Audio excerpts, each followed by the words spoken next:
Sanibonani emakhaya, igama lami Avethandwa. I'm a singer, soul singer and songwriter from a small town in Mpumalanga called Bethal.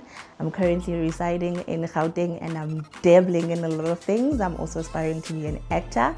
I'm currently studying finance in Bachelor of Finance at UNISA. So I'm definitely busy and I'm trying to keep you hooked on my music and my journey. So please go and check out my discography. I have a couple of songs released. My current song that I've released is by DJ Redix featuring me called Falling For You. So please go check that out on all digital platforms and also check your girl on social media. I go by the name of Avethandwa.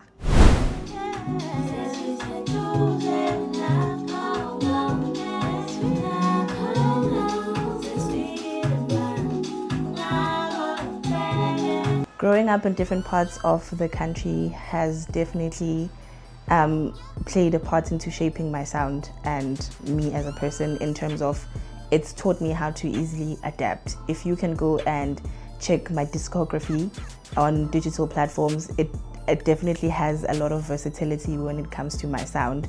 I can easily just go into a studio and listen to what we're doing at the moment and I can tap into it. So I don't confine myself I don't confine myself to just one genre. I am versatile in that way. So that's because I can easily adapt. Yes.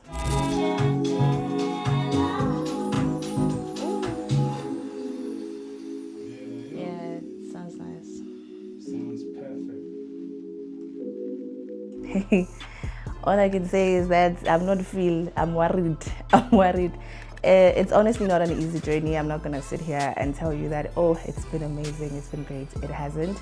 But what keeps me motivated is that education is a prerequisite for my music, because yes, I can push my passions, but at the same time, I do need educational background for my music because it's also a business. So that's what keeps me motivated to just stay the course and do both things, because they need each other. They honestly do.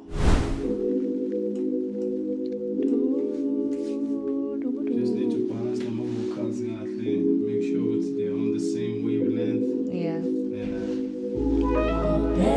Yeah. What I can tell you is that I had to let go of the delusions of thinking that you instantly get your big break when you enter the music industry. I had to let go of the thinking that indlela zabantu ziyafana because asifani. We may have the same destination, but our paths are totally different and we're not gonna make it big at the same time, the same way. So I did have to let go of that delusional thought that, oh my God, I'm gonna enter the industry and I'm gonna be a buzz and everything. There's a whole lot of work that needs to go inside it. And so I learned that you are going to put a lot of work. Stay the course, don't get distracted by how other people get their big breaks, because you can be in the industry for as long and then there's someone that's gonna come along and get their big break in 2 years. That does not mean it has to discourage you. You still have to stay the course and just trust in your craft. So that's what I remember about my debut single, because I really had all my chickens, I had bet all my things on that single, but I had to now get to the reality of the fact that it's not gonna be the same way. I'm gonna have to put in a lot of efforts for it to work.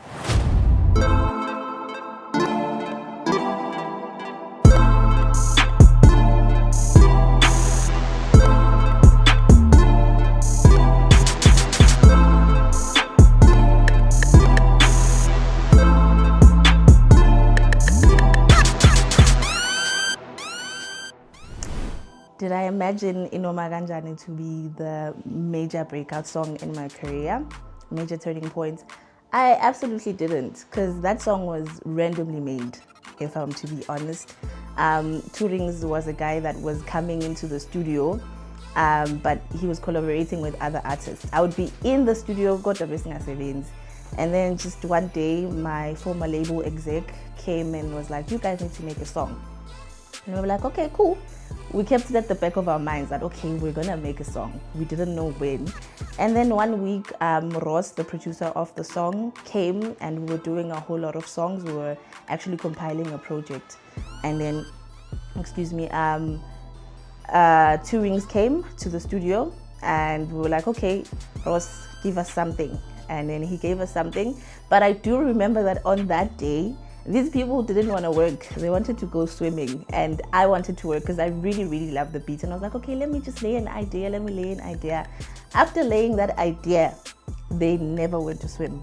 They stayed in the studio and we made that song. So, and then it was released late as well. It was released, I think, around late November. I don't know if you guys have noticed that releases go up to like early October, end of October.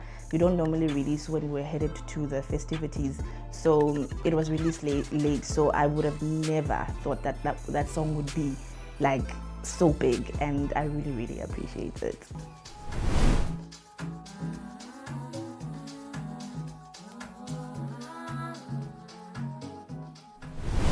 How did Ngizwe Ngizwe being playlisted on MTV Base change my confidence and audience reach? I would certainly say Ngizwe playing on MTV Base branded me. Obviously, from where I come from, people know who Avethandwa is, but where I was currently based in other places, people didn't know who Avethandwa was. And I had been releasing music before Ngizwe, but I hadn't really made a music video, and it wasn't playing on TV or any other broadcasting platforms. So definitely it made a name for me in the industry. It was so nice for people who I'm in the industry with to come and be like, hey, we recognize you, we recognize your work. It was definitely confidence boosting as well, and making a name outside of the industry as well, for people to come to you and be like, hey, we saw you on TV, we know who you are. It was definitely, it touched my heart, because, you know, sometimes you have a little bit of self-doubt and be like, am I doing this thing correctly? Or like, are people seeing what I'm doing? So it definitely did something. It moved. It was a movement, for sure.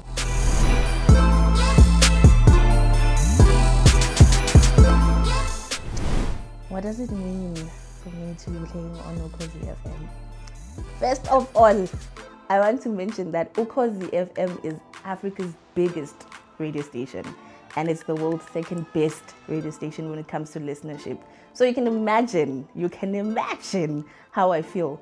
It was really, really overwhelming, and it was an overwhelming feeling, but in a good way, to know that I'm being playlisted and I'm on heavy rotation. Like 4 years later, to date, I'm still playing on that radio station, and you cannot tell me that there's a better feeling than that. There isn't, honestly. I still appreciate the calls that I get and the text messages that I get. Oh, we hear you playing on radio on Ukhozi FM. Ukhozi FM is definitely a station Sabantu, because how? So I'm really, really thankful to Ukhozi FM for playlisting us, and Ukhozi FM actually embraces a lot of local and upcoming artists. So I really appreciate that about the station, and so it is a very overwhelming feeling, but in a great way. Yeah.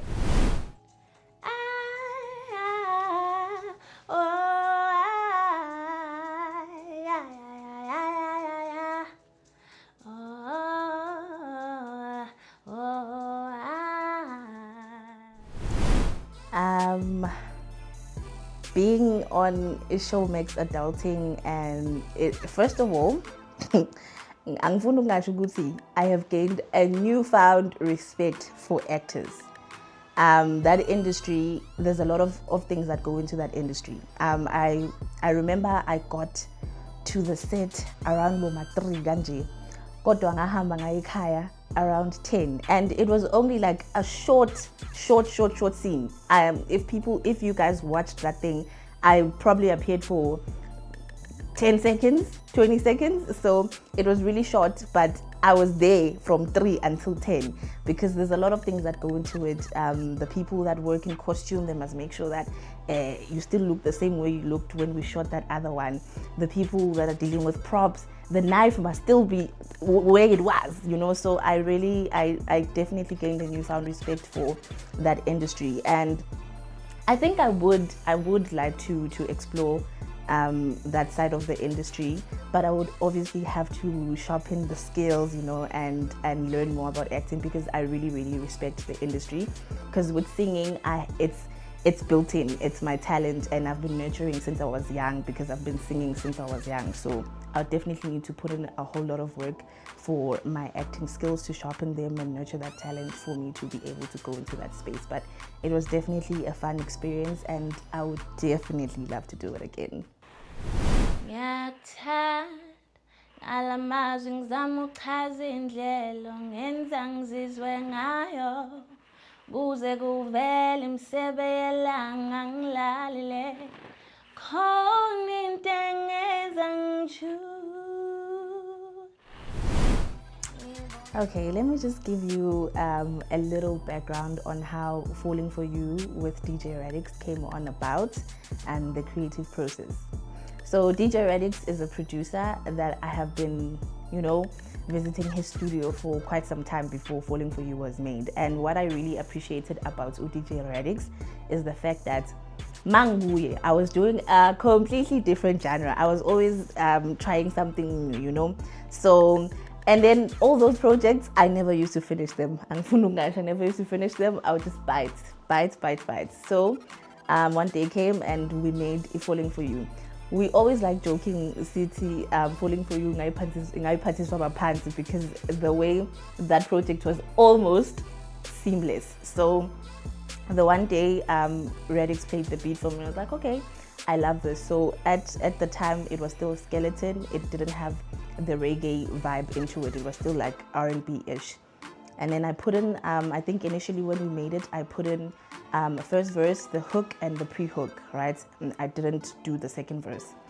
And then we loved it. We really loved it. We vibed to it. And I had to leave because it was quite late. And then I think some time went by. I didn't go back to record the second verse. And then Radix called and was like, hey, my sister, this is not one of those songs where you buy it and you don't come back. You need to come back. This song is really gorgeous. And I was like, okay, cool. Now please remember that I hadn't put that second verse in a while. So without it having the second verse. So I'm just like, this verse is imposing in the song. I don't like this verse. And I also couldn't gauge so I was just like, okay, I put in the verse because it was a good verse. And I was like, okay, this is the verse. And I think a few weeks went by without receiving communication from Radix and whatever, or what's going on with the song. And then I think after a month or so, Tola a message from Radix. He sent me the mixed down version. So now it's like there's things that have been edited production wise, and now it's the drums, it's the reggae, it was super delicious, that song. It was sexy. So I was like, okay, and tell you what, that second verse is actually my second verse, my best verse. I love that verse. That second verse is my favorite verse. And so yeah, it also gave me like a whole new perspective when it comes to production and how much it actually contributes into the making of the song.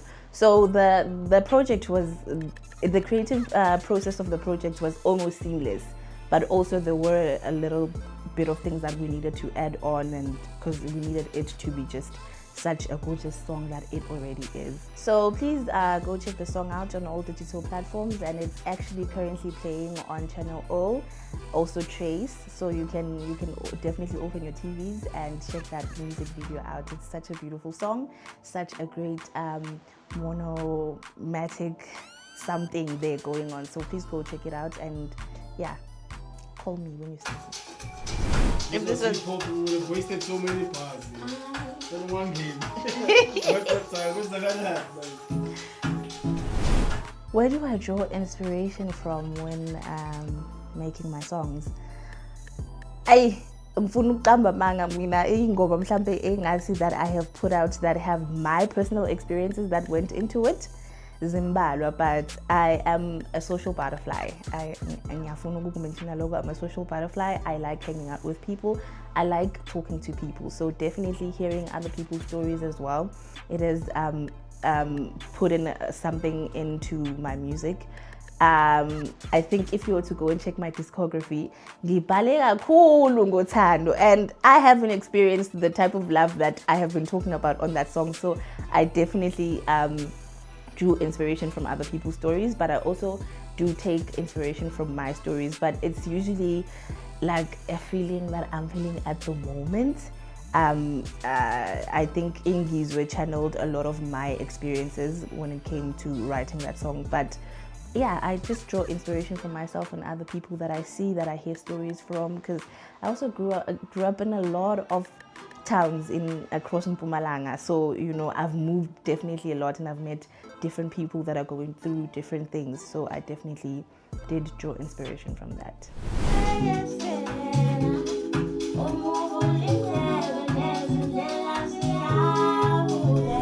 I'm looking at my journey and how far I've come, and it's been a ride. It definitely has been a ride. There are a whole lot of things that go on in the industry that I had to actually learn. Okay, this is how I handle myself, and there has been a lot of heartache. There has been a lot of disappointments, but also there has been a lot of joyful moments. So definitely, it's been a ride. And what's next for me as Avethandwa? As I said, I mentioned Uguti. I've been exploring like different sounds with Radix every time I'm in the studio with him.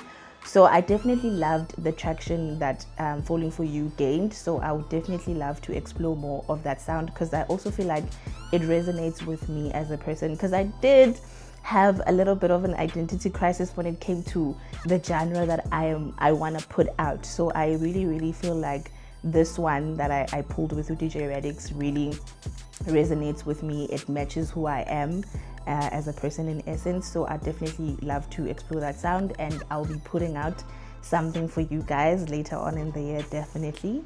And a message to my supporters. Yo, guys, you guys do not know how much you actually contribute into this process, because it's very touching to release some things that you have absolutely and definitely have questioned before putting them out, and to see that people receive them well and they love them and they are behind you all the way. Ngiyithulile mina guys 4 years yonke ngingarelease, and now that I released, you guys were there and you were like, yay, cheering behind me. So it's definitely it's very overwhelming for you to see ukuthi nisesekhona, you guys are still watching, you guys are still listening. Niqhubeke kanjalo, siyabonga, honestly siyabonga. Ebubini nasebuhleni ngizohlala la, ebumnyameni nasekhanyeni ngizoba nawe dali.